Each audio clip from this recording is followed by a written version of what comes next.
Welcome everyone to the Tokusatsu Portal podcast. It's me here, Zero, alongside with. Rye. King? And Vashi V. Now, we've been having some technical difficulties, so just bear with us if anything gets cut out or lost during this. Today, we are talking about Kamen Rider Ex-Aid, episode 32.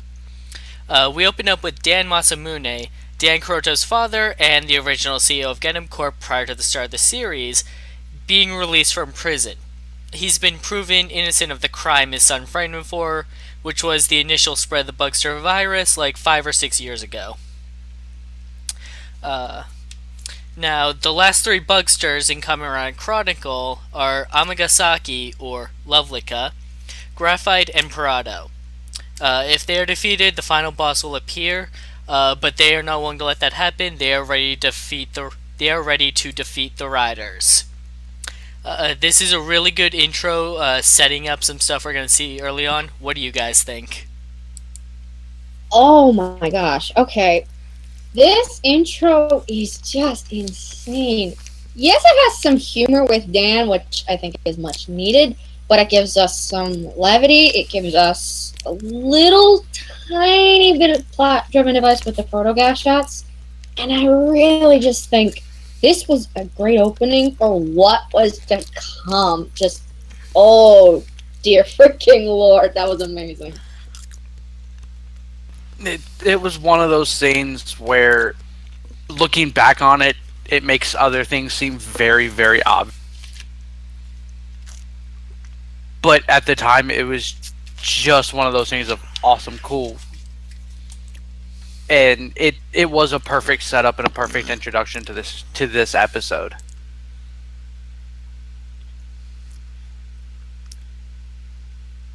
Ryan, your thoughts? It's Zero's turn, actually.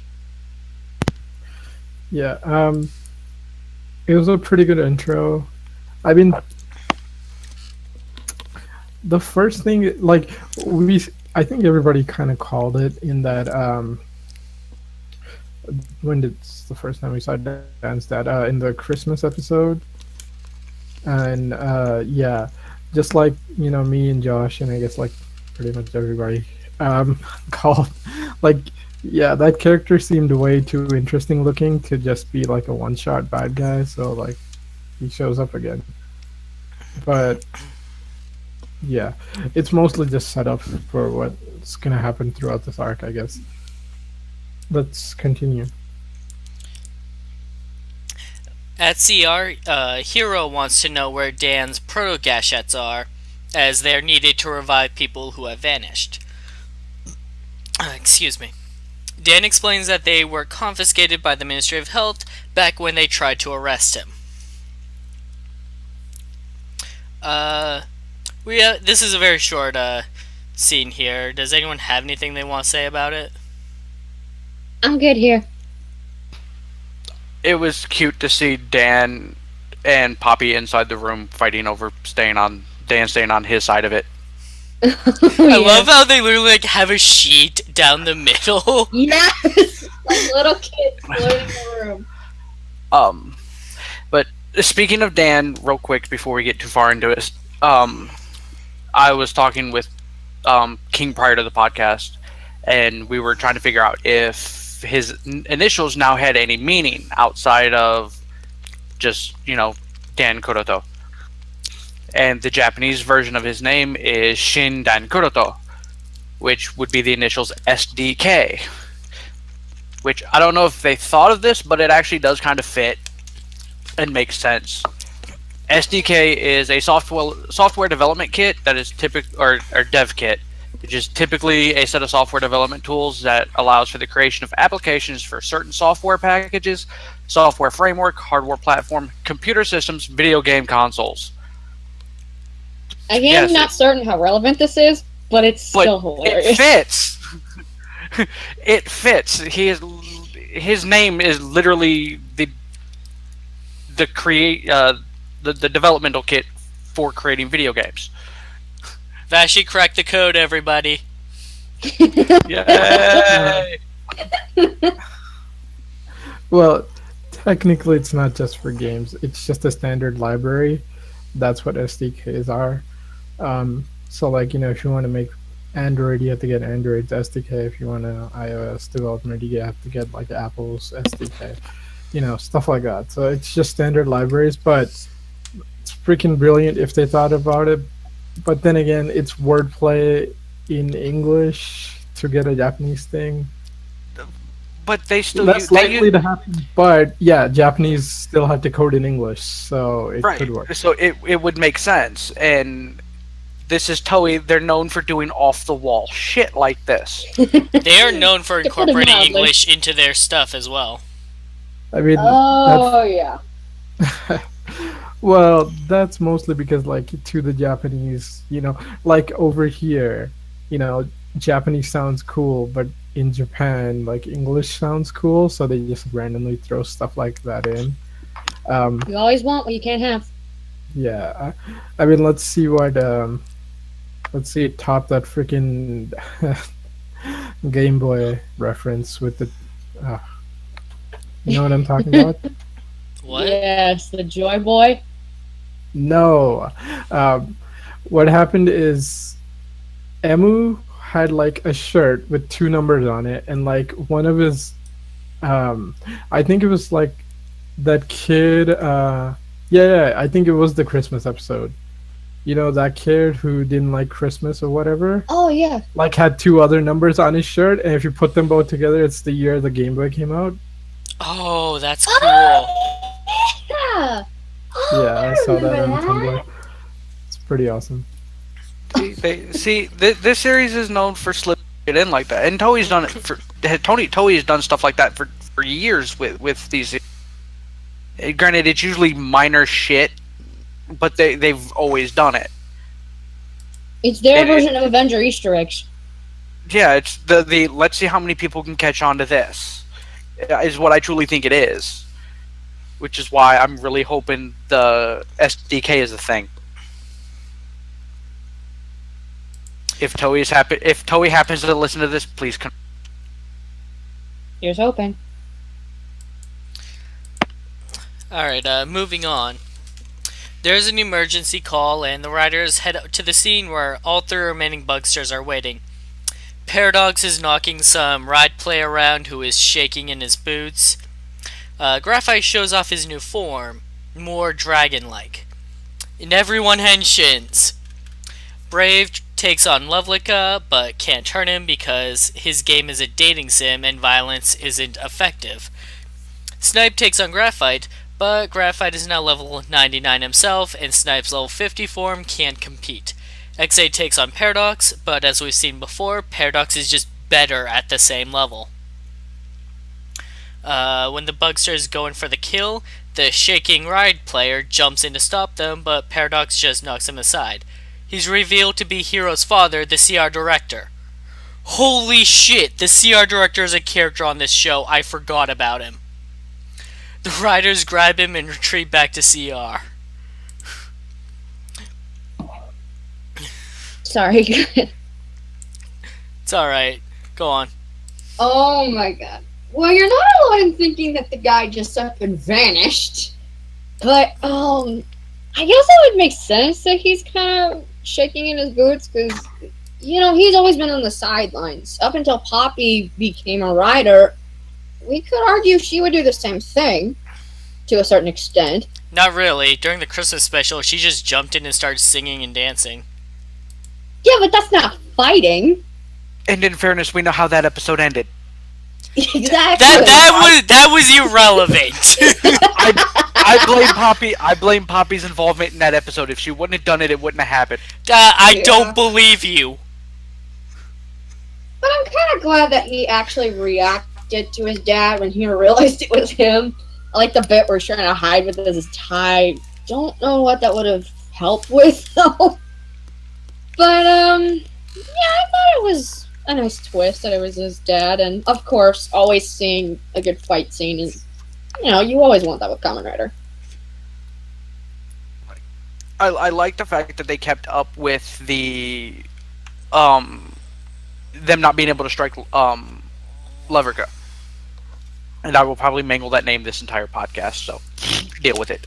Um, If you can't, if you can't call him Lovelica, just call him Amagasaki.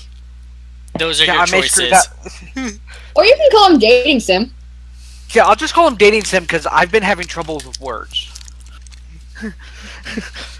Yeah, I can't call him new CEO because I don't think he fits as that role. I don't care that he's promoted into it.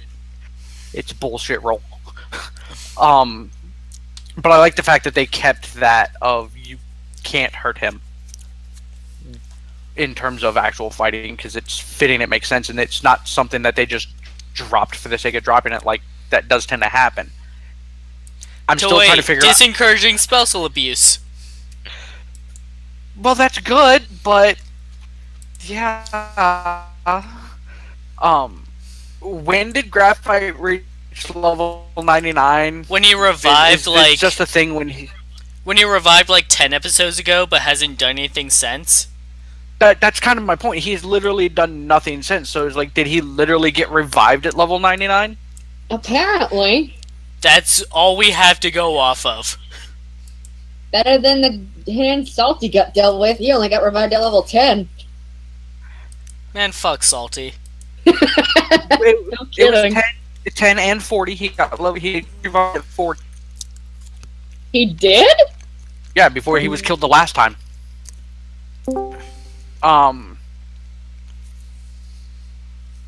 Just this whole fight scene was amazingly well done, considering everybody gets their ass handed to them essentially.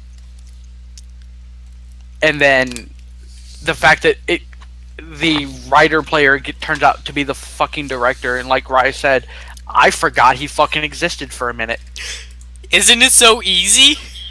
Yes, exactly. Despite the fact that his character for this series is so freaking unique with his bipolar happiness, and I'm serious, because he jumps from serious to shenanigans so fucking quick, it's not funny.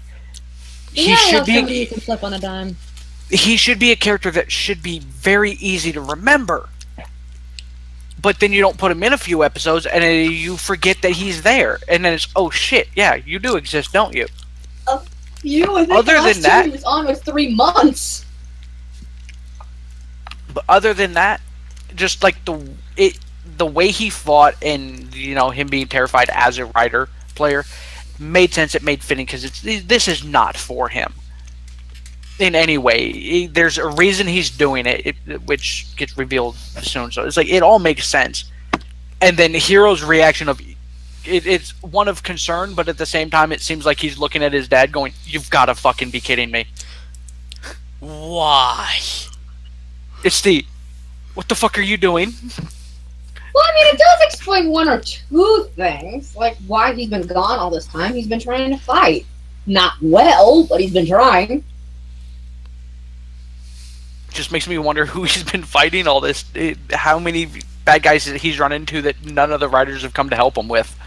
Well, Taiga and Nico did kill off some Bugsters off camera. Maybe he was there and then ran off when they showed up. I can live with that explanation. I can live with with this canon that he's been doing this basically since the last time I saw him. I can live with that now. Yep. Man, you guys covered a lot of ground. The thing is, he does run a hospital, so like he's busy normally. As for like forgetting he's a character, like yeah, I don't forget. I mean, the real reason why he probably disappeared isn't he like a character from Deca Ranger, and aren't they having like a movie with Gavan? Is he? Really? Isn't he Deca Blue, or is that somebody else? What? Okay, hold on. I'm No. gonna look this up. You keep talking. Okay. So, yeah, the director's like importance went up. Like, okay, we're probably not going to cover this character throughout this episode, so I'll just say everything I want about him now. It's great because it really puts like, yeah, he's a decent person and he cares a lot. Like, even if he can't do a lot, he still tries to help out, and he's kind of doing it in secret because, like, he doesn't want them to worry about him. So at least he's trying to bridge the gap, but like, yeah, he's not successful because, to be honest, like as good as Nico is, like even Nico solo wouldn't be able to do that much realistically, and they're about the same level.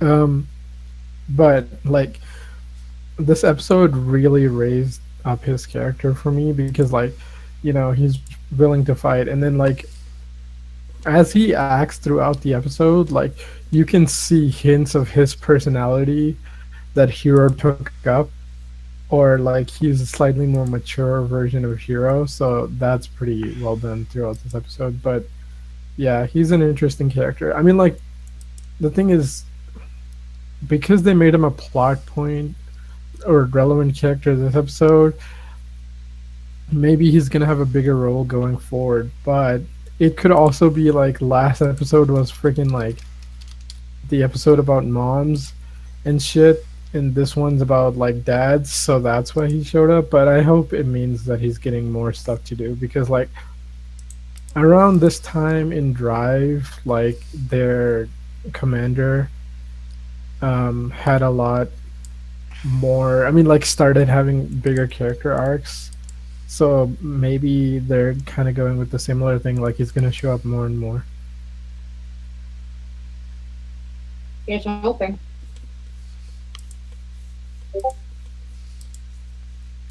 You are super wrong. He is not Deca Blue. Okay, see, something happened, and like I got this information confused, uh, and I've been like, and I've been too lazy to look it up. Whatever, man. It's my fault. Like, it's fine. At least you corrected me. That's good. Let's keep going. Okay. The CR director has been infected with Lovelica's strain of the Bugster virus. We get an emotional scene where he explains that he also regrets the loss of people to the Bugster virus, including Hero's old girlfriend, and thought that he could help fight the Bugsters, but he couldn't even defeat one. He asks if there is any way he can help, and Hero asks him to retrieve the proto-gashats from the Ministry of Health. So if there's anything else you need to say about the director, now's your chance to say it. I like the inspiration thing. Like when Hiro says, "Who do you think inspired me to become a doctor?" I think that was a nice, connection. And Hiro doesn't really seem like he's all that connected with his dad over the course of the series. So for this, I kind of liked it. It was a nice touch. It was because their personalities seem so different throughout this entire series. Well, yes, the director has been very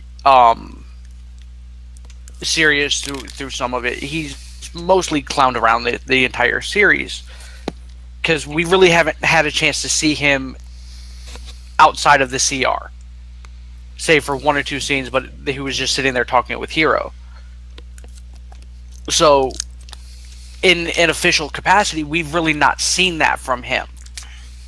So to see that him being Hero's inspiration to become a doctor, and this with the seriousness that Hero puts into it, it shows that exists within his dad. So it shows that, at least on a professional level, his dad is extremely serious about being a doctor and everything else, and wanting to save people. So it was a nice touch. Right, and especially with the way they did that little the layover with the effect when he said it was fantastic. Oh, yeah, the effects this episode are really good. As for showing that it's more inside like, to be honest, he was probably a lot more serious when he was just a doctor and not like, when like Hero was growing up. Like he probably wasn't running the hospital back then. He was probably just a serious doctor. But like as he's become like the head of the hospital. He's kind of had to become more of like a people person. So maybe that's why he's kind of got this like more upbeat personality to him now. Um, but yeah, I really liked how like his actions in this episode show like yeah, this is sort of exactly how Hero would act also. Like when he gets serious, him and Hero are pretty similar. Um, I also like that there was no like fussing or like, oh, I can't ask the freaking health ministry for this. Like, come on, man, that's a serious thing. And like, no, okay, you need this. Okay, I'll get this for you. It doesn't matter how. I'll figure out a way. That was pretty awesome. One other thing I wanted to point out is when the director looked at Hiro and went, "You think you're the only one who wants to save Saki?" Which I think that was her name. I hope I got that right. Which is I Hiro's think so. girlfriend. Yeah, it's You good?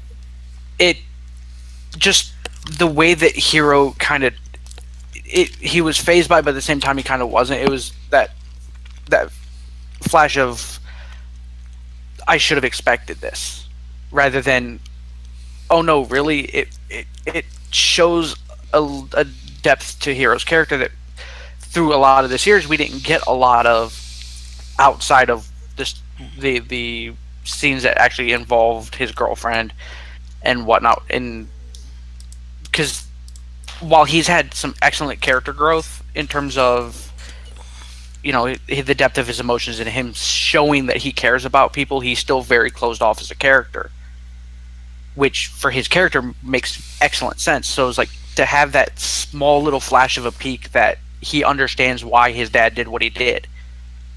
It was a very nice touch, even if it was only for a split second.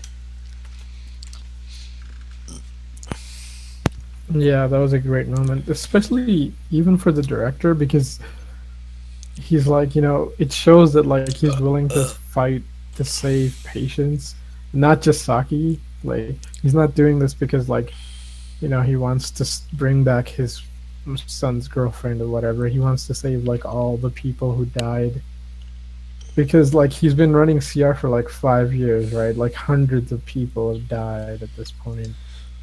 So he's willing to freaking put his life on the line to bring them back, and that was pretty awesome.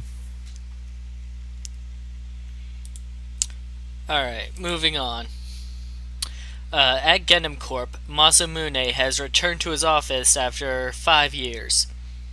The staff welcome him back as the CEO, as they highly disagree with how Amagasaki has been running things. Amagasaki shows up to tell Masamune to get out of his chair, but Masamune is unfazed. And that is literally as far as this conversation between them goes. I really love in this scene though that like I guess like when Masamune first walked in, he like took all of Amagasaki's paintings and stuff and turned them around, took the flowers off the table, and then when Amagasaki comes in, he's like puts the flowers back on the table, starts putting the paintings back where they were. I think that was a really nice touch. Shows just so much of a self-centered jerk he can be on a regular basis. But with these two guys, it's honestly pick your poison because they're both psychotic, one to an idiotic scale. I'll let you decide which. But yeah, I like the touches they had with fixing what was on the desk and everything. I like the exposition they had with the buckle driver, the new one. Plus, it really just shows a lot more of Masamune that we didn't get to see because he's only been in so much up to this point, and now, dude's prevalent whether you want him to be or not. And I think that was just a really nice touch with him. Like with the way they played this and the scene and the setup for Masamune, it was fantastic because you get for everything up to this point, you get the innocent victim thing that his son was the cause of all of it and he got blamed for it. That's what we were given. That's basically the explanation we were given. So him coming back and taking back over Genom Corp, it makes sense and completely and entirely as you would expect. And the I'm trying to find the easiest way to put this. The male posturing in this episode between Amagasaki and Masamune was fantastic. In terms of Masamune coming in and basically turning everything around, and the flowers and all that, and him Amagasaki coming back, putting it all right as he's talking to him, and kind of posturing and, no, I'm the CEO, not you. You get out of the chair. What are you doing? Get away from my desk. And him just sitting there going, whatever. It was nice. It was a nice touch. It's like, and they made, for everything up to this point, it's like they made him initially feel like, just somebody who was there that would eventually come back, because it was with Dan finally getting outed as the bad guy. It was only a matter of time before he got released. So the fact that they didn't like harp and dwell on it, and it's just kind of just out of nowhere. Oh yeah, by the way, he's released now. I think that was a nice touch, and with the way this episode continues to go, it was a perfect setup.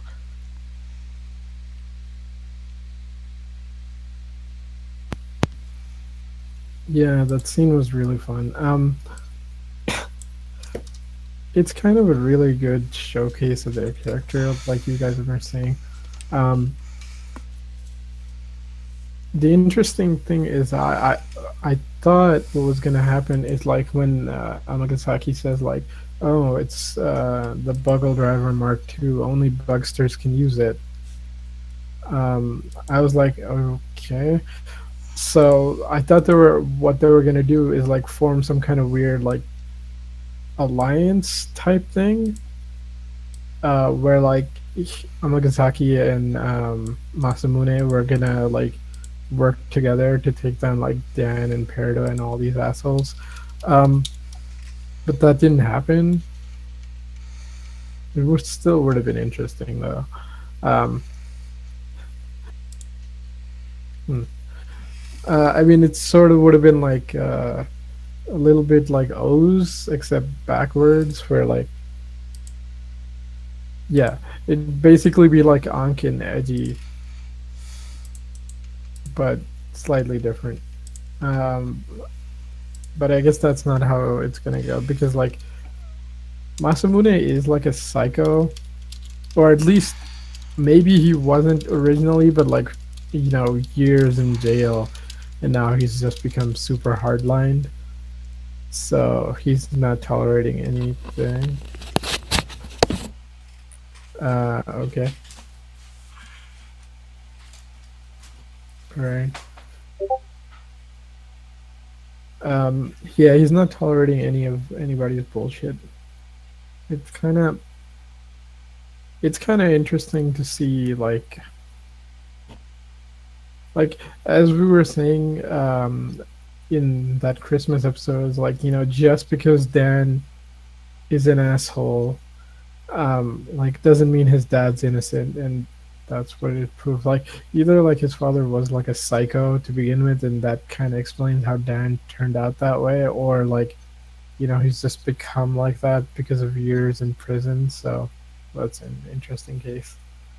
But I guess we'll just have to see how it goes. I mean, it's interesting how he treats the writers later on, because like Dan treats them like puzzle pieces, but like um, Masamune treats them like property. And they're both like super degrading, but the difference is like Masamune claims his brilliance, even though like he really didn't do. Yeah. Like father, like son. Yeah, but what I meant is like Masamune, like, at least Dan was like, okay, Emu paired of, whatever. Whereas Masamune just goes like, dangerous zombie, perfect puzzle, you are just my intellectual property. Like, basically, if we're just taking like the game industry and sticking it into the show, he's basically like the CEO of one of those companies where he goes like, "Well, you built this using my computer, therefore I own it." And isn't it brilliant what my company made? Like even though they don't do anything to help. Um, and so I mean, like I kind of see that guy. Like he's more like Dan was on a power trip. Masamune is just gonna exploit everyone to get what he wants. So that's an interesting twist.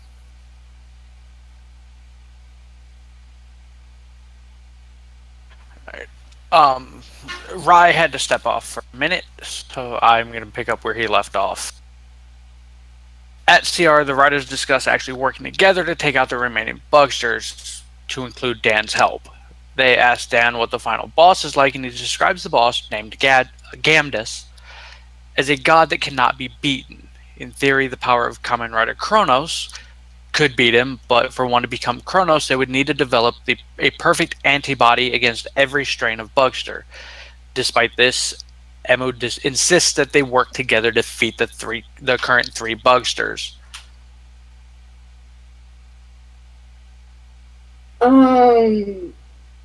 Okay, so I do like how Gamnus was described as the unbeatable god, but then I mean, Kronos is gonna be a wild card as is. He's like Dan said, whoever Kronos is would have to be a miracle in themselves. So I mean, what was his counteract if Kronos wasn't gonna work?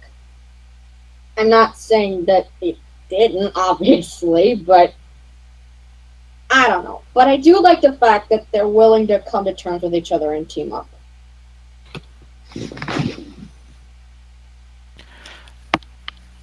To me, with the way everything was Dan, it literally came down to, well, what if this failed? Is my only issue with Dan's entire plan for this. Um, because there literally is like, if with the way this is described, it's first of all, it's theory. It's only a theory that Kronos would work, and the stipulations for Kronos to be able to become, it's just kind of off because you have to develop the perfect antibody against every string of bugster. Even M hasn't done that because he's still not free of Parado. So it's literally comes down to, well, how is this going to happen? Because it's not Dan, because it can't be Dan. He's a bugster. So with the way everything played out for this leading up, it was just kind of one of those. Okay, I guess that's what happened. Because there's no real further explanation given beyond what small one we get.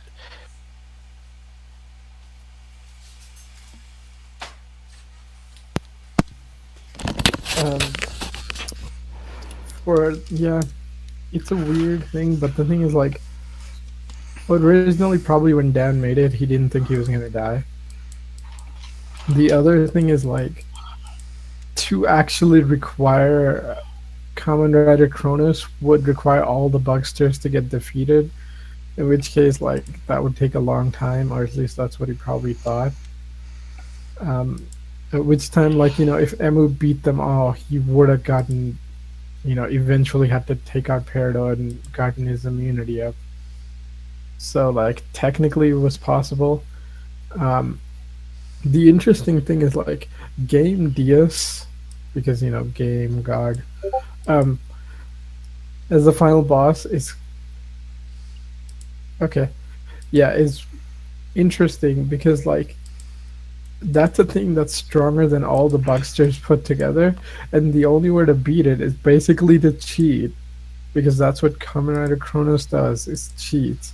But to use that, you have to freaking master all the previous bugsters, like beat them. So you have to be OP to beat even more OP. But with Masamune taking that gash out, now the problem is like, okay, the thing that was supposed to save the world is now the final boss. What the hell are you gonna do now? So sets up this interesting precedent where they like first Dan came back and they had to work with Dan, and now like they're gonna have to work with Bucksters. I mean, this explains why like we brought Graphite back because like he hasn't done much in this arc, but if they have to like get along with Graphite, that's gonna push Taiga and Hira's character definitely. Um, what what are your thoughts on this, Drago? Yeah, my thoughts on this is that how there can be multiple Kamen Rider Chronos, because all you need is a all you need is a Kamen Rider Chronicle Gashat and a Bubble Driver, and to develop the perfect antibody isn't that hard, because as time goes on, like even the Kamen Rider players could develop an antibody once if they go through the game, and so the game is technically not unbeatable. So I mean, the only way that's possible is if Nico does it, because you'd have to get an immunity to all the Bugsters to use Chronos. Um, as for like multiples, yeah, it could happen, but I think there's only one Gashet, so like once they defeat Masamune, they might be able to use it. Because at first I thought it was gonna be Emu's. Like I thought it was gonna be like Peridot gets level 99, and then Emu gets Chronos to beat Peridot. But now I don't know what's gonna happen. Like he might still get Chronos, but I'm not sure if like any other person, like maybe Nico could do it. That might be the only other person because she's beaten so many Bugsters, right? Yeah, Yeah. but that would be a drain on her, because she would have to. If for her to be able to have that kind of immunity, like Amagasaki said, that kind of amount of buster virus, you would die. There's not a question in that. Okay. Okay, see if it's working now. Yeah, it's up. Okay. Yay! the the issue with Emu, despite the fact that he has the original strain, is the fact that he doesn't have the perfect antibody because he's still not rid of the Peridot's Bugster virus.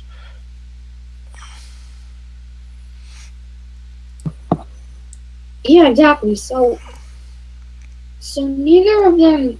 Yes, it is possible for them to be able to have the perfect antibody too, but it's either way too high of a risk, or they still have their own demons to overcome first. I mean, like the only way Nico could do it, yeah, because they need Buggle Driver Mark II, and it's somehow like Nico and Poppy fuse or something.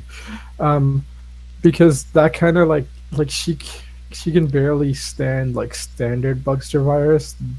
That level of like overdosing on it would probably kill her.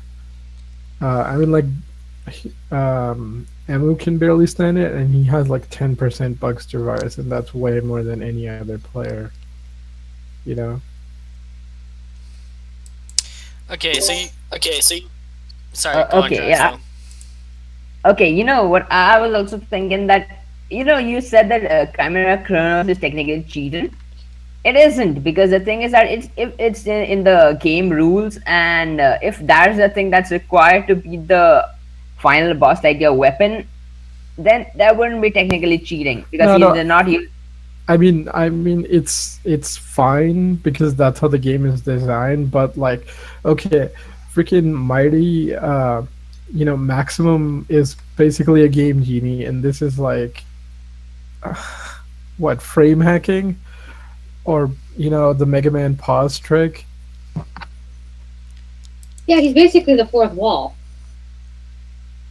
It's. I'll say what it is later on when we're actually talking about that. Uh, but have you guys talked about Game Deus himself at all? No. And like Not the really.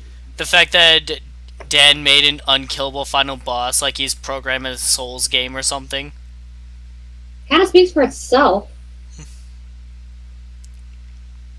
Well, I mean, he's trying to build like the ultimate challenge, and it's like I think he set Yeah. it up so it's basically unbeatable because to beat it you need Kronos, and to get Kronos you have to beat all the Bugsters and survive. Uh, and if you survive somehow, like you would automatically have the immunity, in which case like you'd be able to use it, even though okay, we technically don't know if it requires the Buggle Driver Mark II, right? Like Amagasaki just says that like there's no guarantee we can't just stick it in a goddamn standard driver and it would work. Right, because the only thing information that Dan gave on that was the fact that you had to have the perfect antibody. So based on that, there's no reason why it shouldn't work in anybody else's driver. Yeah, I mean, plus it could be like you know how like Kamen Rider Chronicle, they don't need a belt or anything. It's just they activate it. Maybe you activate Chronicle and then you just activate Kronos. If you have the perfect antibodies, you'll live. I think it isn't that way. You know how dangerous zombie you can just stick it in a gamer driver and you could still transform into a dangerous zombie. Maybe Yeah. same thing with Chrono. Yeah, Sorry. same thing with Sorry. yeah. I think it's the same thing with Chronos. Like you just stick the Kamen Rider Chronicle or Gishat into the driver and then you're done.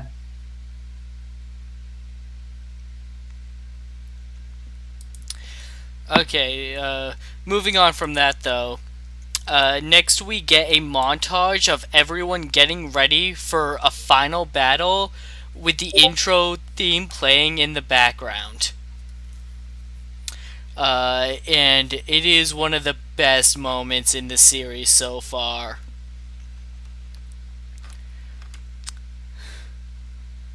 Like, Was anybody else thinking "Ready for War" the song when they saw that, or was that just me? Um, yeah, I'm with Ryan on this one. That was such a good friggin'. It built up the tension. It showed just how much we've come, not just to this fight, but just in general. I mean, and it's short but sweet.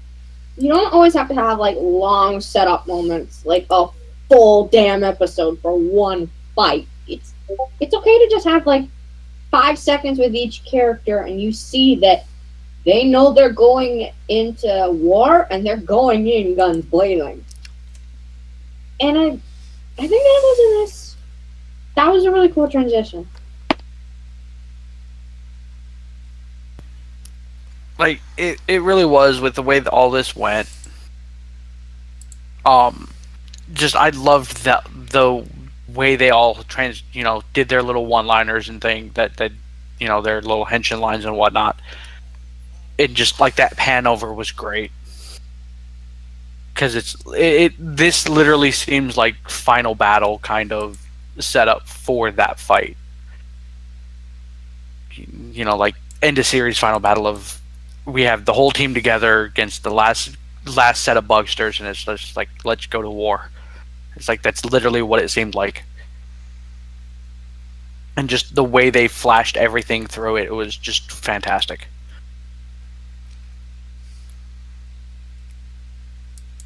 Zero? Anything?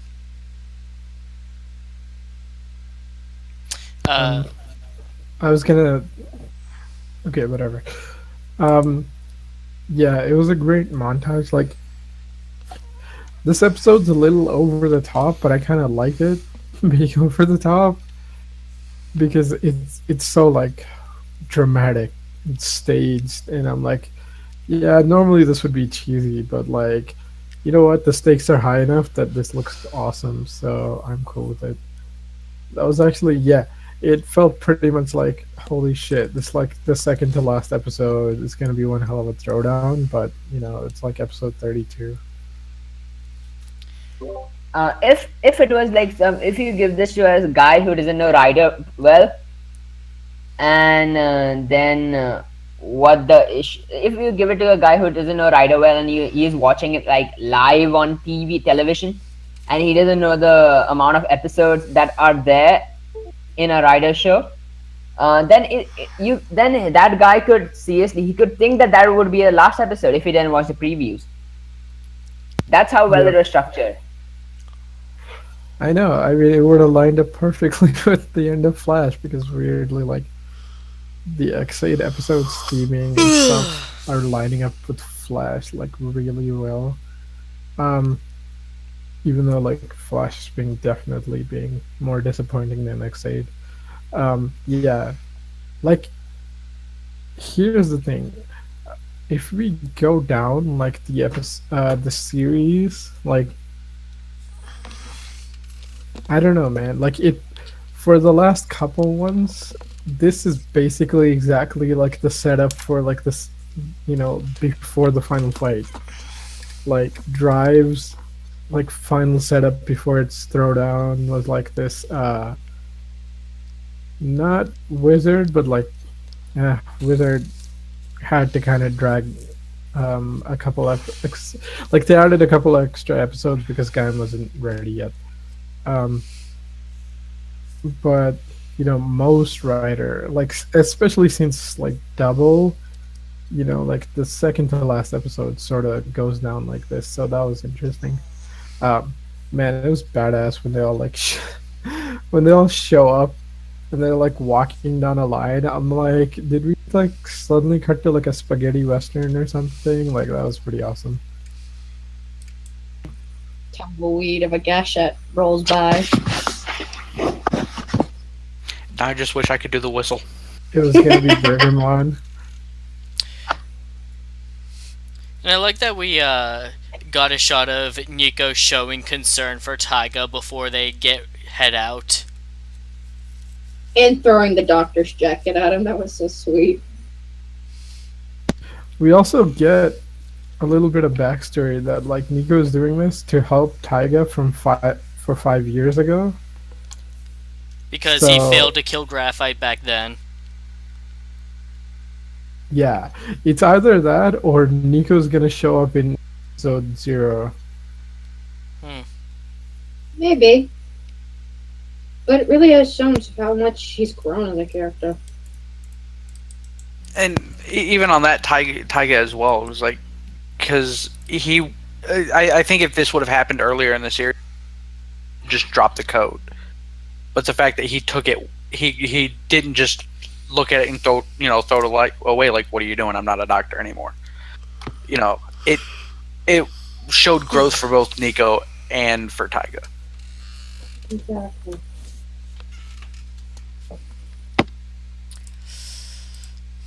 Everyone meets up ready for battle.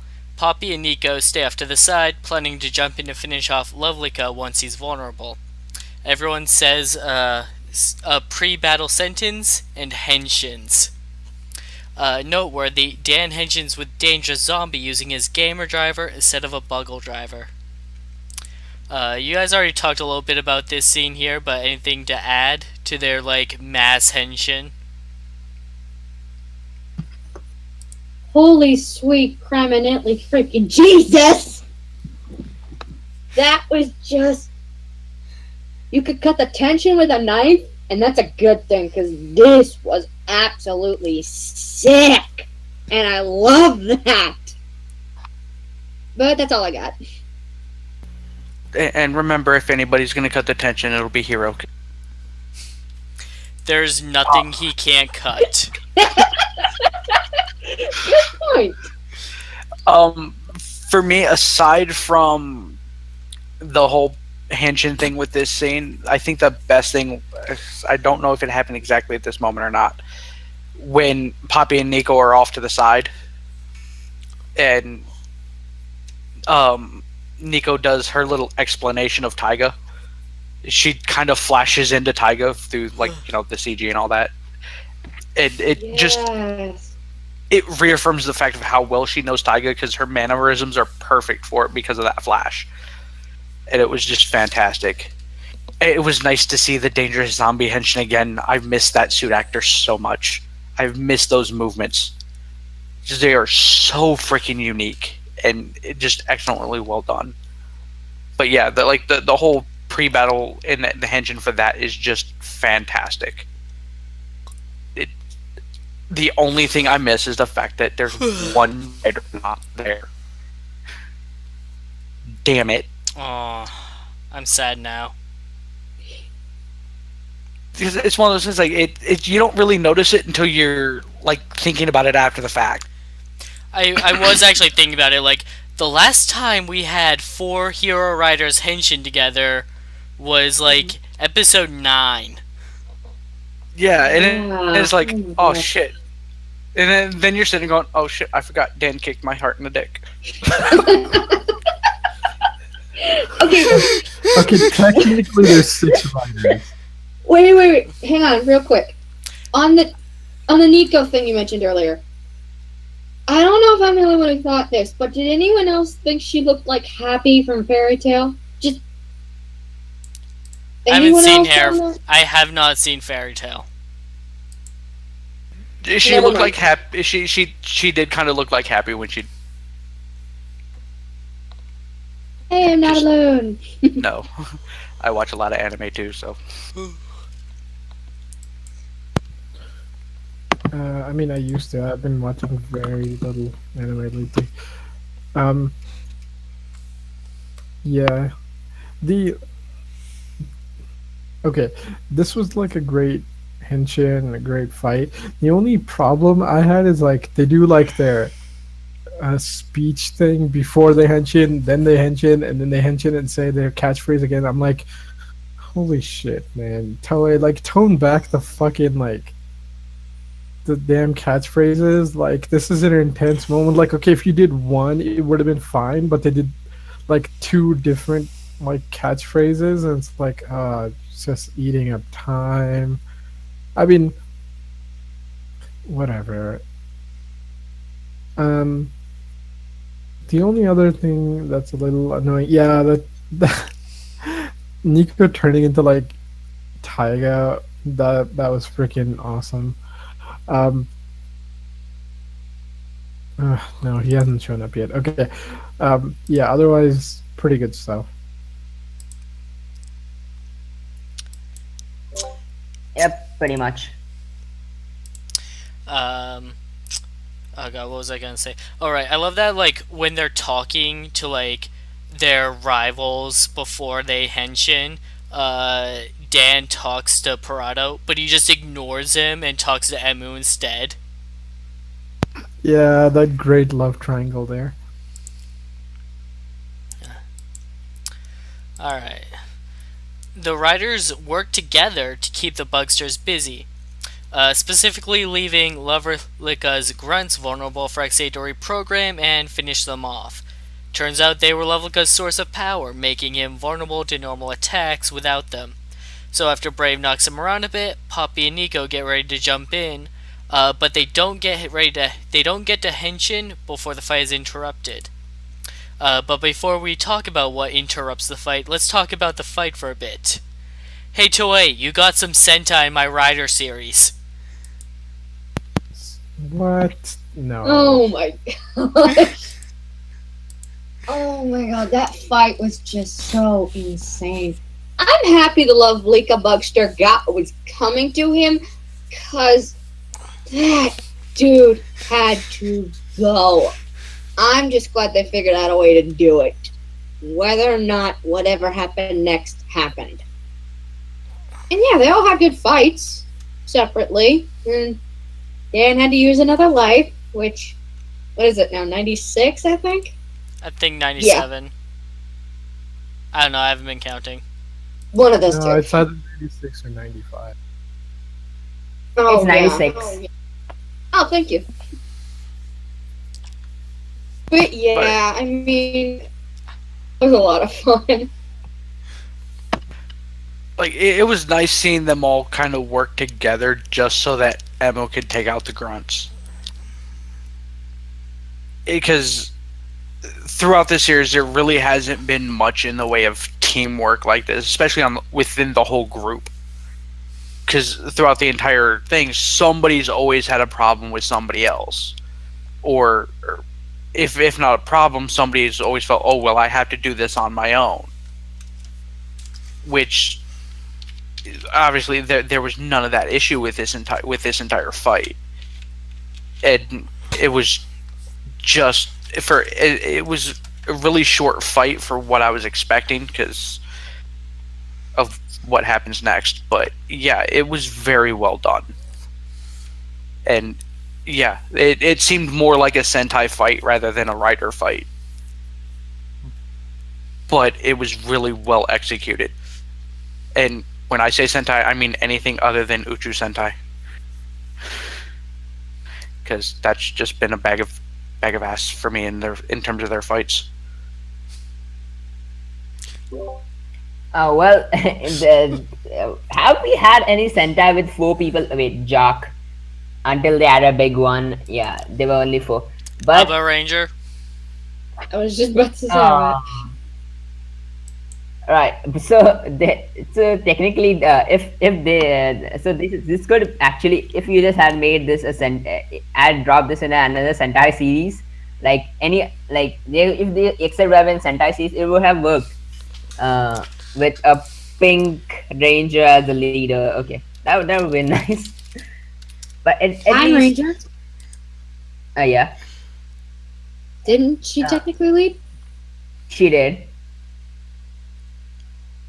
I'm I mean, sorry. but this time it'll be a male pink ranger. We haven't had that. Okay. Oh shit. Okay, well technically that was a power swap. He wasn't a permanent Dude, it pink. I see happened where you're in the going. first fight. I'm counting it. But he didn't stay that permanently. That's like his second most used for or whatever. Wait, I forgot what we were talking about. We were talking about the episode. No, I mean like just now. What were you? Who were you talking about? No, I was talking about like Ex-Aid being if you could actually make Ex-Aid Sentai if you with the suits and everything, and it would still work. I'm not their story would have changed, but I mean as far as the riders themselves and their design wise go, it would be a weird Sentai if they could make this, and this fight actually shows that you can do that. And even the Dragonite Hunter Z fight also I included this, but yeah,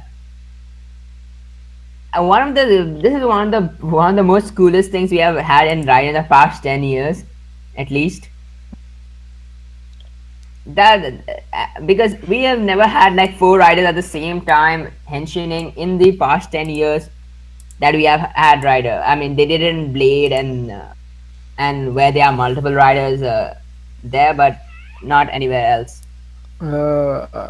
Maybe Wizard, but probably not together because mandates. Because Gaim was supposed to bring the Rider versus Rider thing back, so they couldn't actually fight together, which is fucking stupid. But whatever.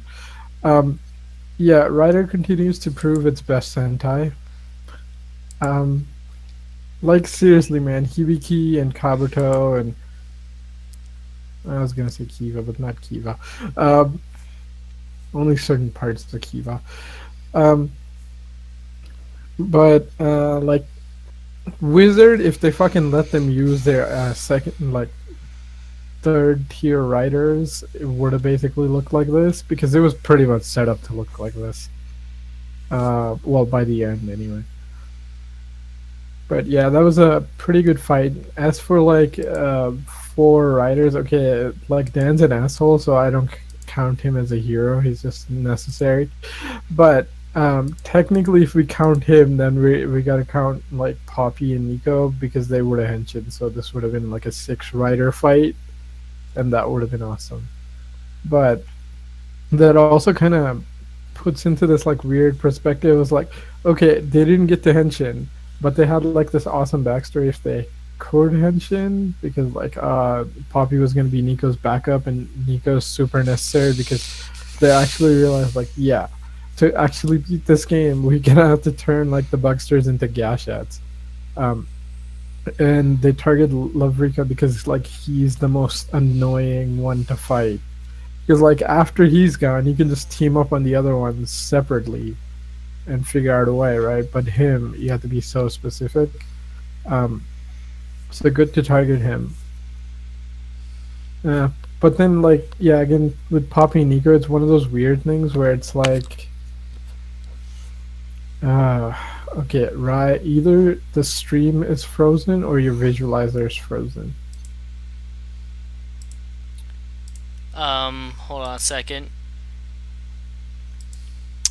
I don't think my visualizer is frozen. Hmm. Okay. Oh, Is there, it it's good? going now. It's going now. Hmm. Okay, whatever. Um, right, yeah. It's kind of one of those weird things. It's like I would have really liked to have them henshin, but the problem would have been that they would have immediately had to get defeated, and then it would have just added to the thing of like female riders can't win in a story important fight. But to not have them henshin, I think was probably the smarter decision because then it's like, well, if everybody's gonna lose, save the budget and give it a good reason why they can. Plus, you got to see like the effect of what happens when you're outside when like Kronos activates its power. It's kind of almost like a weird mix of Kabuto and Drive. Where Drive it has that slow mo thing, but like Kabuto kind of has that like area of effect. Or We haven't gone to that yet. oh, sorry, man. It's coming up next. Whatever. Go on. Okay. Uh, the battlefield goes from day to night, and a giant clock appears. Masamune walks in and stands in front of the giant clock, saying that Kamen Rider Chronicle is a game the world should be proud of and loved forever, and he can't just let them finish it like this. Now in this scene, when he addresses everyone, including his own son, he refers to them by whatever game they're using. He thanks Dan and Paradox for completing Kamen Rider Chronicle while he was in prison, saying that Dan's talents and the Bugster's powers are nothing more than sale products of Genom Corp, which he founded, not them. He puts on a Buggle driver and inserts a Kamen Rider Chronicle gashat. He doesn't turn into a ride player, he becomes Kamen Rider Kronos. He explains that Ex-Aid wasn't the only patient zero. 16 years ago, he infected himself with the Bugster's virus and to obtain the perfect antibody. The riders get mad at him interrupting the fight and charge him, but he pauses time and strikes them, knocking them out of their henshins when he restarts. Dan explains that pause is the power capable of standing up against Gamedeus. The Bugsters try charging him, but he simply pauses again and strikes them. He makes sure to use his finisher on Lovelica, his own rider kick. When he restarts, Lovelica is defeated. Graphite attempts to use his Buggle driver to revive Lovelica, but Cronus explains that any Bugsters defeated and stop time don't have a means to continue, and are stuck in the moment of death forever. That's metal. Kronos proclaims himself the new admin of Kamen Rider Chronicle and takes his leave. Parado is hurt by Lovelica's death, and Emu notices. Episode end. Oh my freaking god. For starters, Cronus looks absolutely sick. Not just in design, but in personality. Because he's distant, he's cold, he's basically the judge, jury, and executioner. And I don't think he's enough in the head to be any of which. The fact that the guy is able to break the fourth wall gaming with a concept that nobody thinks about with the game, and is able to beat everybody on the battlefield, which, by the way, hasn't been done by one man yet. Maybe Pallet, but he wasn't aiming for everybody. He was only aiming for one or two guys in particular. This guy, all bets are off. And I mean, one thing I am concerned about is what are they going to do about Lavika? Because the trophy didn't appear when Kronos beat him. So I'm wondering like where they're gonna go with that since he's stuck in death now. They can't get the trophy. So what? How are we gonna play the game? But yeah, this guy is just.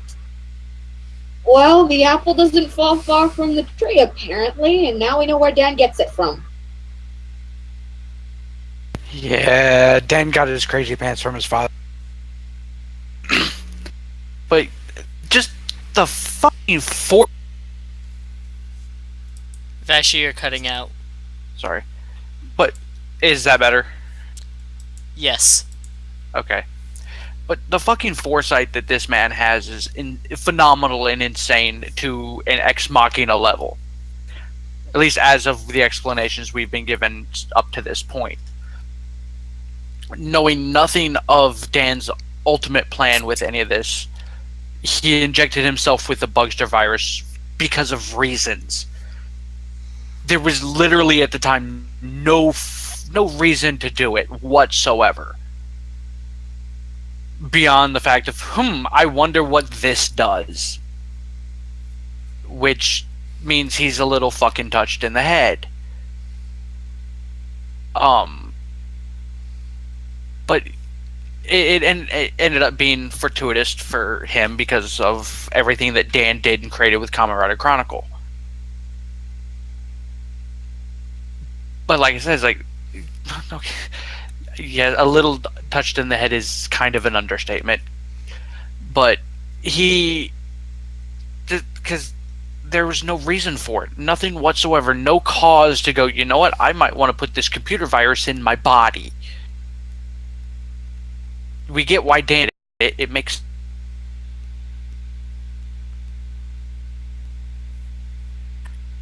an egotistical and a jackass. Because, as I put it in an earlier podcast, what Dan did to Emu was basically the same as putting Anthrax in the mail because his art was better. Like that's basically what the fuck he did. It's accurate. But overall, just the way Masamune just fucking turned around, did that, and then just turned around and mopped the fucking floor with everybody. Because he literally, with everybody, he took out 7 fucking people. Granted, 4 then 3, but he took out 7 fucking people instantaneously, which has never been done in this series at any point. I don't think it's come close to that happening because most of these fights throughout the series have been 1-on-1, 2-on-1, or it's never been this level of a fight, and which shows.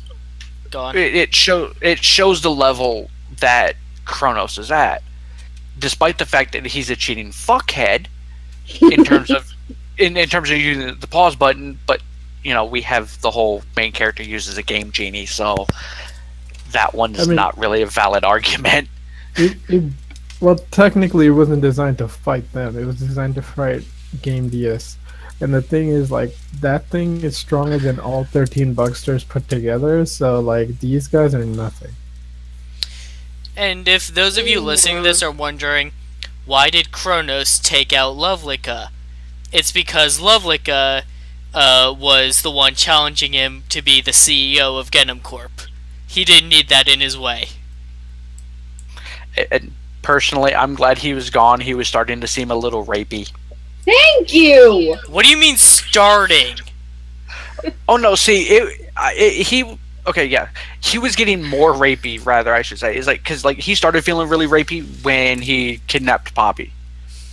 It's like, but then his rapey level kind of went up the meter because he started to seem like he wanted to, get the writers that way too. Remember that time he insinuated something about Nico? Oh, Lord. Yeah. But Kronos is giving us 2 options. We're screwed or we're more screwed. So this is what happened when Kiba Ranger grew up.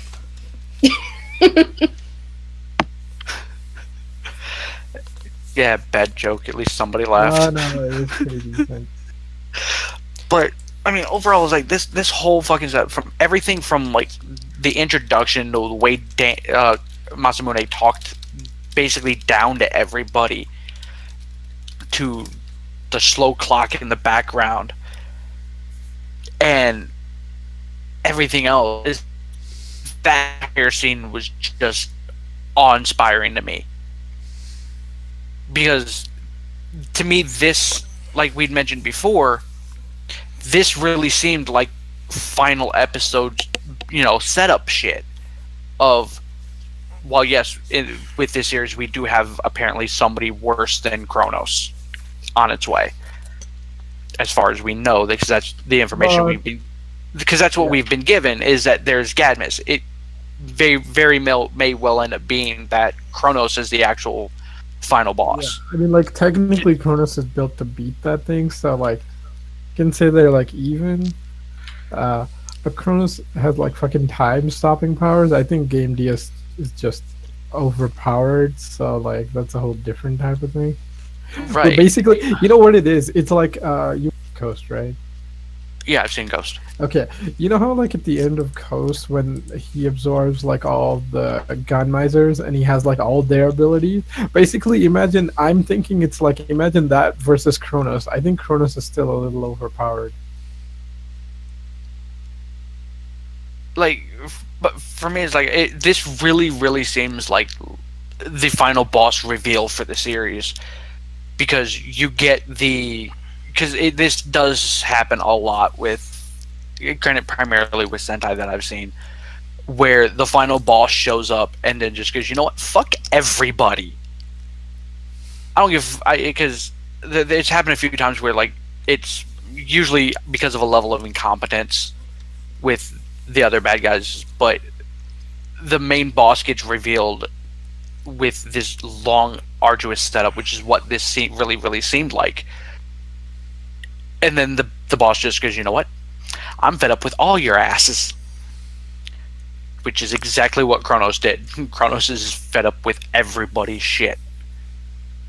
And it really seems like the next two episodes could be the final two episodes of Ex-Aid, which, from my understanding, we're nowhere close to. If this ends up being a very short Sentai, I would be highly disappointed. Or Kamen Rider, I'll be highly disappointed. Sentai? I had mentioned Sentai earlier, and my brain ran with it. Partly because I want Q Ranger to be over. But this I'm having a very bad month on the podcast. I do apologize, It's listeners. fine, man. I was gonna say like if this was Sentai, I'd probably say this is like the best Sentai at this point. But I haven't Oh, watched that. absolutely. I haven't watched that much Sentai, but like technically, this is probably the best, right? Like it has to finish to beat Kuga, but yeah, like it's And Gaim? what Gaim has no chance. It's a fuck. Okay, Zero we're doesn't not like get- Gaim. Okay, we're not getting on Gaim. We're not getting on Gaim. We'll be No. here for like Forget I half said an hour. anything. Zero. No, it's fine. It's fine. We have gotten a rider-like Sentai before. Tokume Sentai Go Busters. The lead writer Oh, The lead writer had Oh. previously worked only on Kamen Rider before. I was worried you were gonna say that's Go interesting. Rider. Like I wanted to see Go Busters, but like I haven't had the chance. It's actually very good. Just I- push yeah, through the first anybody few listen- episodes. Yeah, get through the character introduction and get to for basically for me it really started hitting off once they got to the actual full on Zord. Absolutely. Okay, so But it's an excellent series, and the fact that they brought back Magiello for it. okay, I mean, I heard it wasn't good, but maybe it's just it had the Hibiki problem of like it was good, but it wasn't successful enough, so they like changed a lot of shit like midway through. Is that what happened? No, it that did not happen. But because it wasn't very popular, they canceled the toy sales halfway through, and that's one reason that helped influence Kyoryuger to have so many members was to make up for it.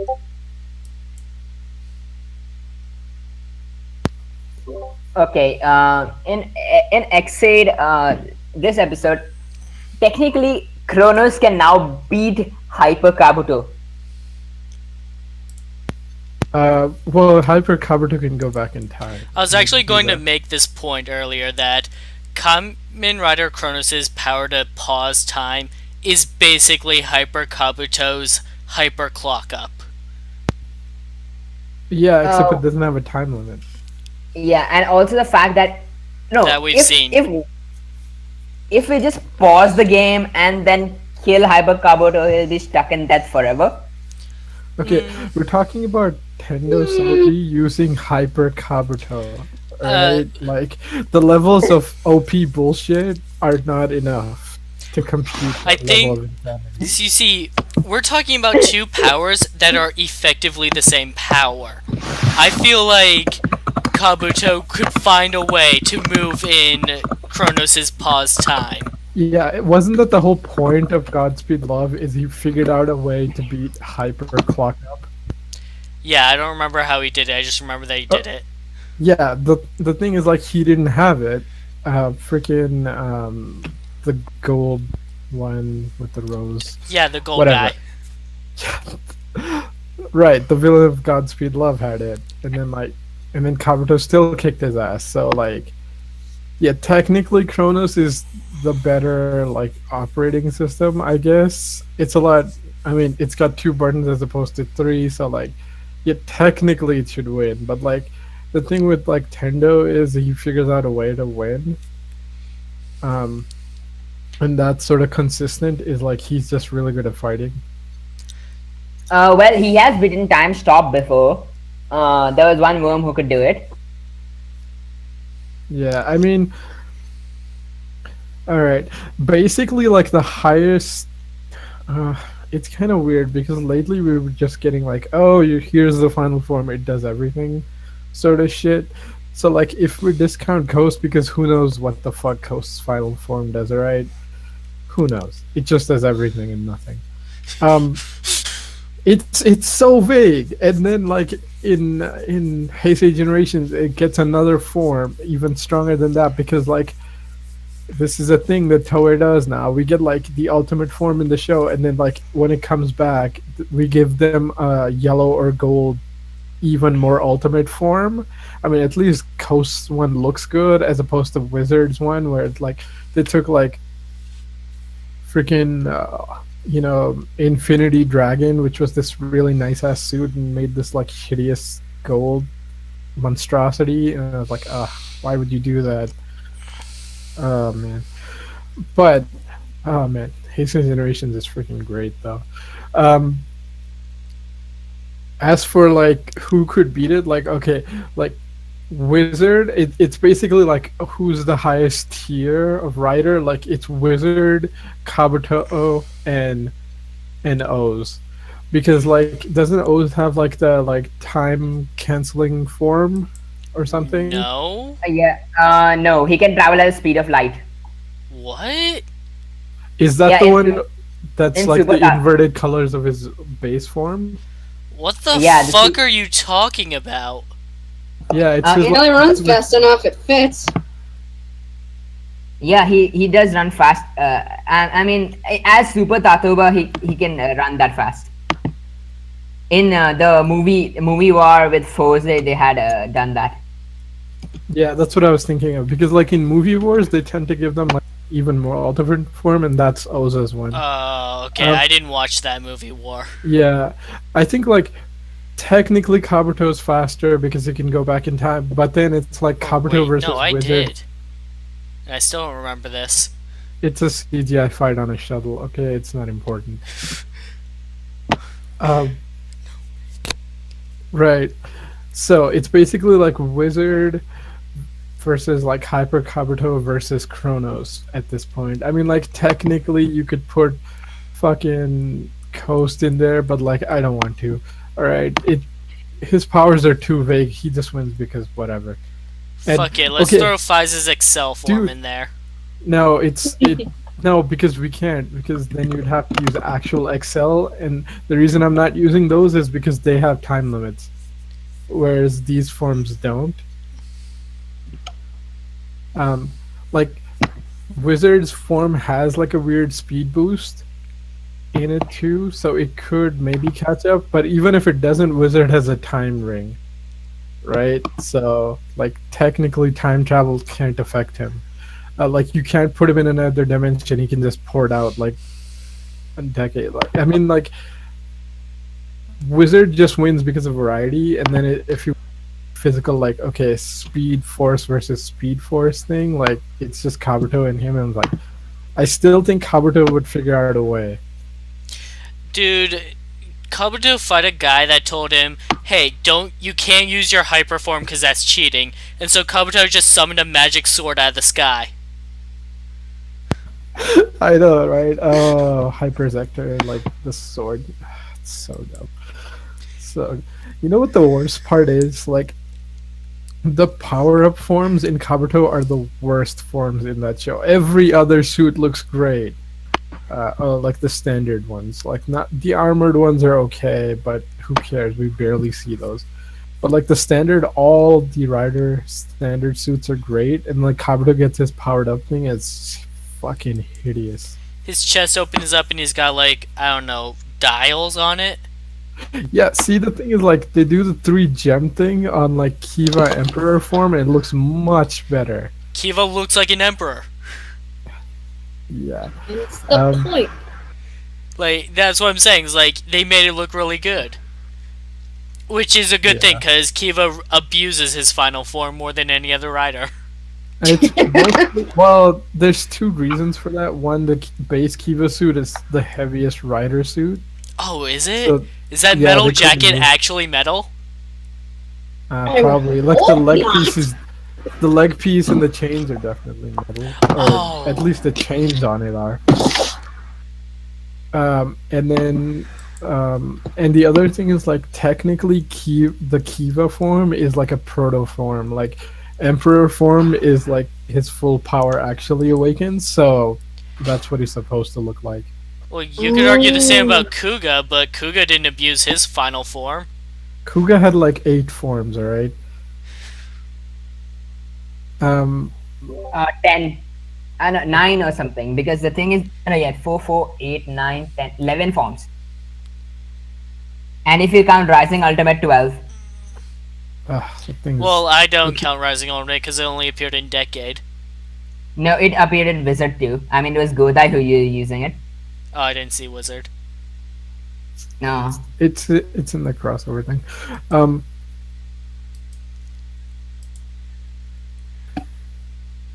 I don't know. It's interesting stuff. Okay, Drago, did you want to finish your thought? And then I guess I'll.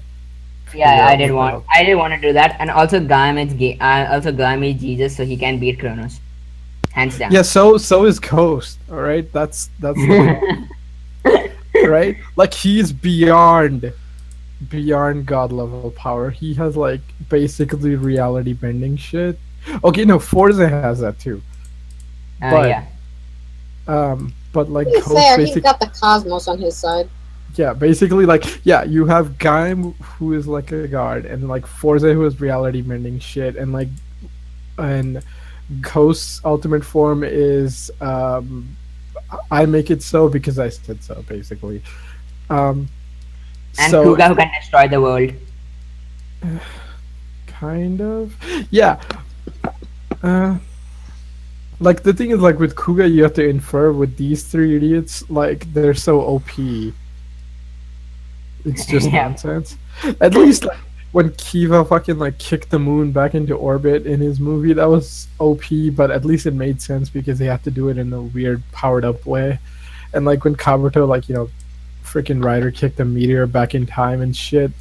Like Yeah, at least their powers make sense.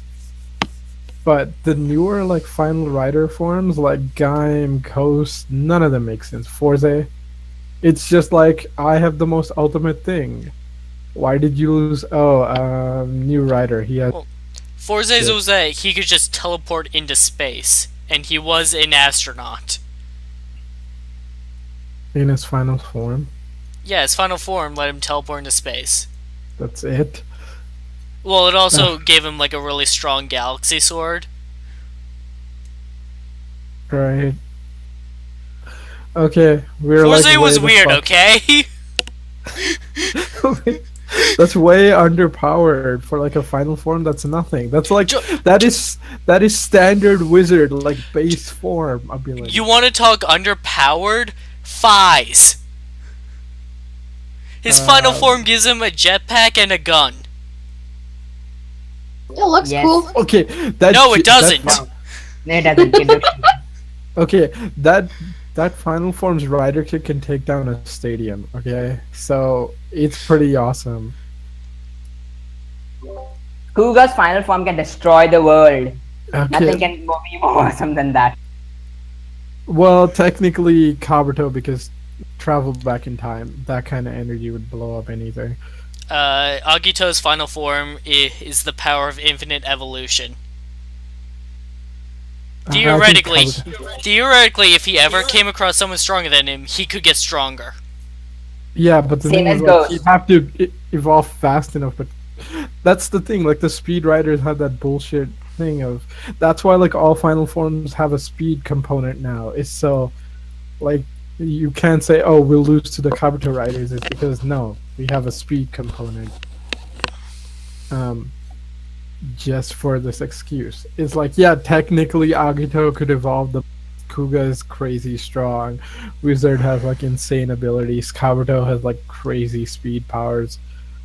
Like in a straight up fight, I think it still just comes down to like O's Wizard and Kabuto going at it. I mean, Kronos, I guess you can throw into it too, but it depends on how we beat Kronos to see what his limits are.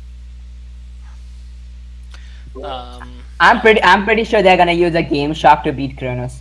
I mean, like the sun. What do you call it? The more OP version of uh, whatever Sun Ex-Aid is using right now. Mighty Maybe he'll Maximum? be, yeah, Mighty Maximum. Yeah, and also I really found in that episode that the the villain Kronos was when he spoke, it actually put fear in Dan and Parrot. After he killed Lavrika to Parrot, and Dan was already scared of what he could do. That was Yeah. That was interesting. and also the fact that when the way he put himself, it was a bit chilling when he said dangerous zombie and Tal Fantasy when he was referring to as game counterparts instead of their real names. That was fun. Yeah, that was interesting. He's got an interesting personality, but like we keep saying, like it's a pretty OP form, but like we don't really know its limits right now. As soon as we figure it out, then we could really rank it up. Because writers, like especially lately, have like OP forms as OP forms. Like, okay, whatever. Uh, yeah, this is like a long ass tangent. We're not getting on. We're not gonna start that again. Um, yeah, interesting fight. I really love the effects. Man, he had like such a badass rider kick. Such a nice ass rider kick. And the other thing is like this happened a little before. They're fighting Parado or Paradox. And Dan's in the Buggle driver just like standing there yelling like let me out of him. I was like, oh, it's fucking great. That was a really nice touch. But yeah, you guys pretty much covered everything else. Like interesting character. Gotta wait to see where he goes. I do want to compare his ability to pause time and attack to something actually game related. A game called Bravely Default, made by Square Enix. It is an RPG in the style of their older Final Fantasy games, with a Yes, I know it. with a mechanic called Bravely Second, wherein you can pause the pause in the middle of the fight and have one character just take their full turn for free, take, sort of, and the damage cap is removed. So it's like the special finishing things from Final Fantasy 9, or no, 12, 12. Sorry. I don't know. What, I haven't played Final Fantasy 12. You It's basically limit breaks, except like you can combo them together, and like they can do like insane damage. like sort of like you can have any character do anything, basically without eating up their turn. Whether it's revive an ally, heal, or make an attack. Yeah, that's interesting. Like the because all the basically all the gash outs are sort of based on like retro games. What I was thinking was like,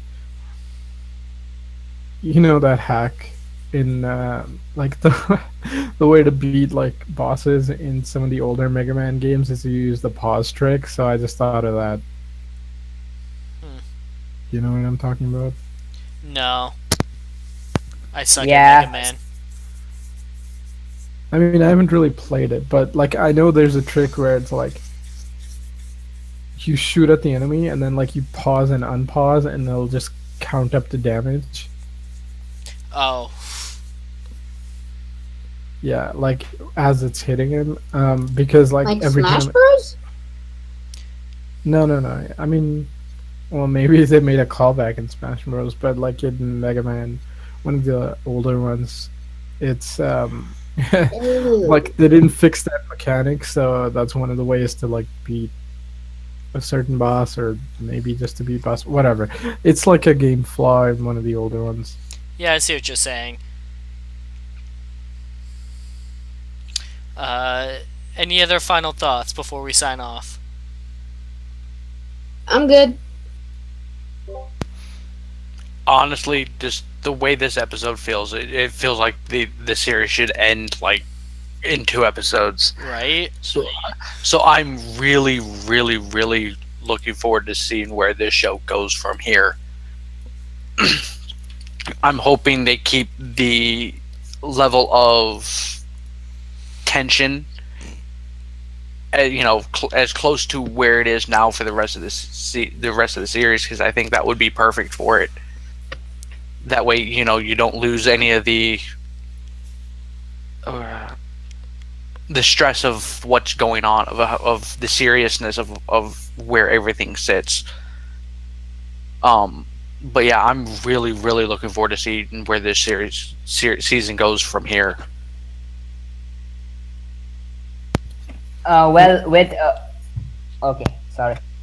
Well, with this season, I've really enjoyed so far, and it's much better than Gaim, at least by narrative structure.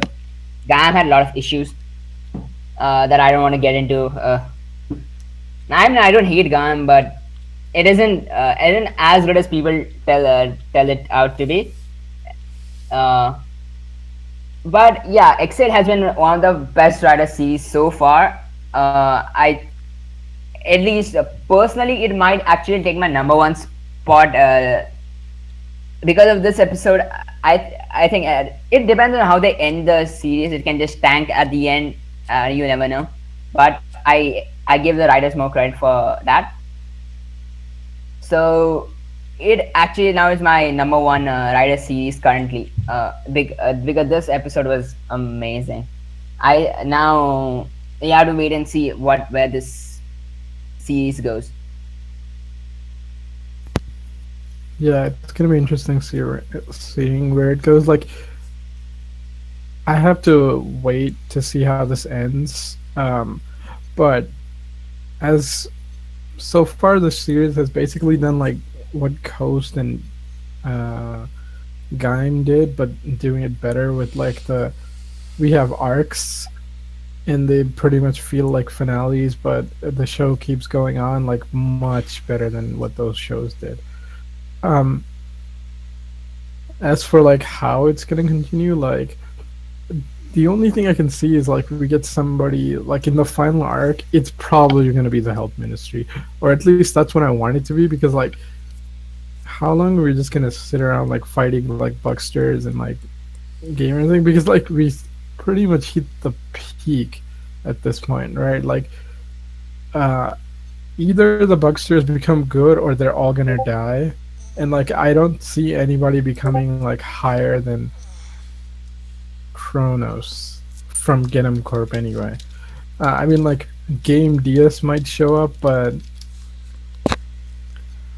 like technically Lavrika is dead, so there's no way for him to show up because the Kamen Rider Chronicle will never get cleared. We'll have to see. But I don't know. It's gonna be interesting. Yeah. Like if it continues to the pace it has, yeah, this is gonna be the number one rider show. But right now, like until it ends, Kuga is still standing as number one.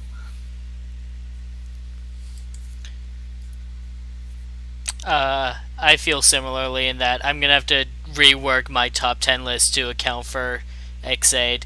Right now, Ryuki is still at the top for me, but I mean, I like Ryuki. Like Ryuki is my favorite, but technically speaking, oh Kuga is still just very well written.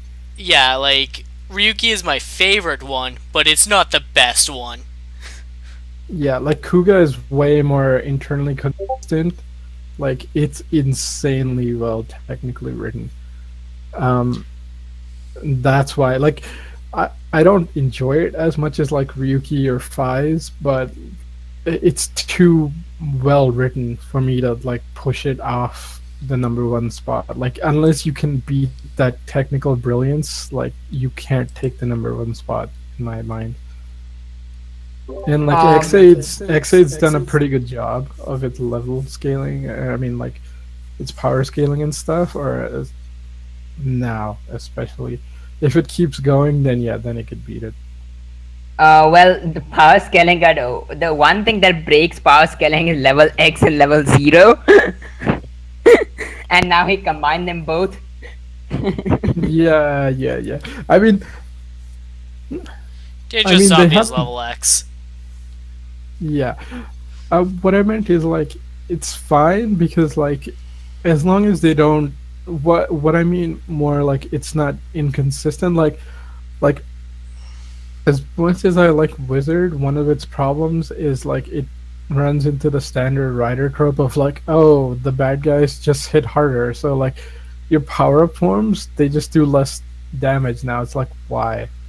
Right? Like I mean there's a fix for it. You could have just said like all the grunts that the phantoms spawn are stronger based on who spawns them. But they never explain that, so it doesn't make any sense for like because Wizard shows up first episode and it takes out like what like 20 grunts or maybe not that much but like somewhere around like 20 guys and a Bugster with no problem and like later on there's like oh shit there's like 10 grunts maybe not even and like one phantom and he's having problems. It's like there's easy ways to explain it but they never explain it, so like shit like that gets annoying where it's like this power up should be able to beat them, but it's not going to beat them because the story says so. Like Ex-Aid hasn't done that, and Kuga definitely does not do that. And that's why like Kuga still stands as number one. Like if Ex-Aid continues to be, like pay attention to its power scaling, it should be fine. Like level X and zero existing is fine, as long as long as they don't start getting their ass handed to them by some random guys for no reason. Like who clearly should be taken down by them. Yeah, did you guys talk? I don't know. You know what? We forgot to talk about Hero's dad. How he wakes up after the lovely guy got defeated. That's pretty funny. Yes! Oh my god. It just cuts into the middle of the tense moment. I'm cured! I mean, that's sort of the whole point of it. It's because it's like this is it's still a kids show, or whatever. So it's Made getting a you little laugh. too. Yeah, so it's getting a little serious. So they have to cut the tension somehow. Plus it shows that like he's cured. It's fine. As opposed to like us, like, oh shit, we didn't get the Gashad. Like, is he gonna die now? Bugster exploded. It's like, no, he's fine. Yeah. Well, that's all for this week's. Thanks for listening us for almost 2 hours. We'll see you next time. Bye bye. Decade is the best. He can kill everybody. No, we can't. Mata ne, Mina. Thank you guys for joining us. See you guys next week. Thanks everyone for joining us. Also, Decade only has the power of the first 10 riders, so the ones that came after him are way, way overpowered, so he would get his ass kicked. He has hyper clock up. You guys can debate Decade on a different podcast. Fine. Hyperclock versus Wizard. I still say Wizard wins. Because like Hyperclock up just puts him back in time. And like Wizard can just use his time ring and come forward. Pretty much. So basically Wizard is the perfect counter to Hyperto, because like Kabuto does one thing and it's super overpowered, whereas Wizard does like a million things. Yeah. Anyway, good night everyone. Good night.